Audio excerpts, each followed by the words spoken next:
Hi friends, welcome to lucky Telugu vlogs.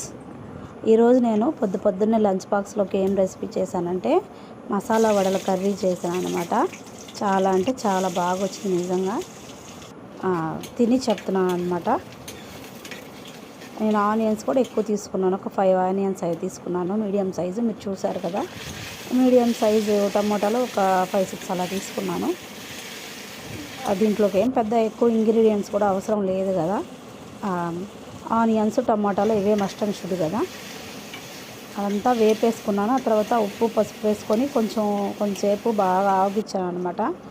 బాగా వేగిన తర్వాత అట్లా ఆయిల్ అంతా పక్కకు వచ్చేసిన తర్వాత కొత్తిమీర, కరివేపాకు వేసుకున్నాను.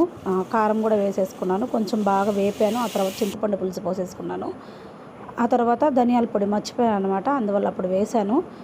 కొంచెం అలా బాగా ఉడికిన తర్వాత వడలు వేసేసుకున్నాను. కొంచెం బాగా చిక్కబడాక స్టవ్ ఆపేసుకున్నాను అనమాట.